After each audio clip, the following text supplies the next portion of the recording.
Today I'm making baked mac and cheese using Greek yogurt. Make sure you buy plain Greek yogurt, no vanilla and no flavoring. Here's everything we'll be working with, and the full recipe is in the description below. I'm preheating my oven to 375 degrees. Add 2 cups of elbow macaroni to boiling water, and I'm only going to boil it for 6 minutes. Once it's done, strain it and set it aside. The next thing we're going to do is start measuring our ingredients for the cheese sauce in our bowl. And I'm going to start with this Greek yogurt. I am using a 0% fat-free by Phage. And I'm going to add 3/4 cup. Now you can use any brand of Greek yogurt that you want to. This is just the only one that I could find in the store.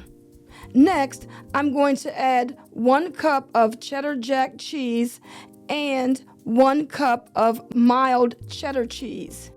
You can add any type of cheese that you want.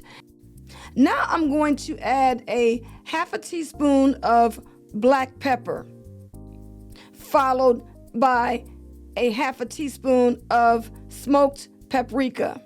And sometimes I'll taste the sauce to see if I have enough seasoning, and you know how that works.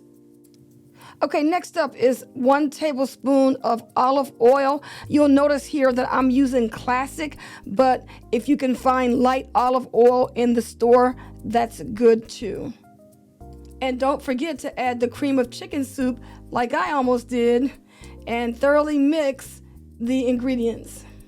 And finally, fold the elbow macaroni noodles into the cheese sauce. Make sure you pay attention that you don't add every single noodle, because you might not have that much cheese sauce, So I always tell people to make sure that you put the consistency that you want, which means, do I want more noodles or less? Because it's going to make a big difference in your dish. All right, y'all. Now, whatever you do, don't forget to oil your dish. And I'm just using a little bit of olive oil and using my fingertips to spread the oil over the dish to make sure that the mac and cheese doesn't stick.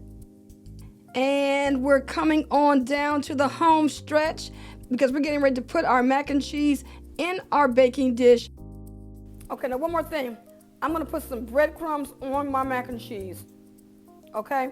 And I'm going to just put a pinch of, black pepper on it in there, and a pinch of smoked paprika, along with some more of this classic olive oil.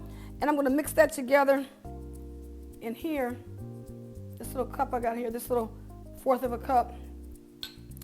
And I'm going to put all this stuff right on in here. A little bit of this, a little bit of that. And we're going to mix all this together. Sprinkle this on the mac and cheese. Put it in the oven. And do our thing. And when you really think about this, we're trying to feed our families. We're trying to eat something for dinner. I'm not trying to win no award for the best mac and cheese tonight. I just have a little bit of taste for mac and cheese. And I'm gonna have my mac and cheese. I'm gonna have my flavor. And I'm gonna be eating healthy while I'm at it.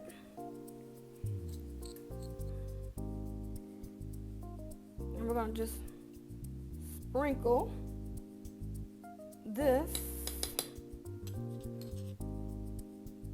over our mac and cheese. And I'm gonna bake this uncovered. If you're cooking for your family, don't let them see your ingredients, because people don't realize that the yogurt, there's nothing wrong with the yogurt, putting that in here. And people might see this and say, oh, this is nasty. But see, if people don't know what you're cooking and how you're cooking it and everything, they don't know what the ingredients are. And then you've got a healthier dish for your family. So that's it. That's what my mac and cheese looks like. And we're going to put it in the oven, baking it on 375 for about 25 minutes. And this is how I served it. Mac and cheese, catfish, and collard greens. We devoured it. Now, these are the collard greens that I made from the episode where you saw me cutting up the collard greens. And if you missed that episode, go back and watch it. But stay tuned for the next episode, and I'll break down what made these greens so good. Thank you for tuning in to another episode of Get Your Eat On, and we'll see you in the next episode.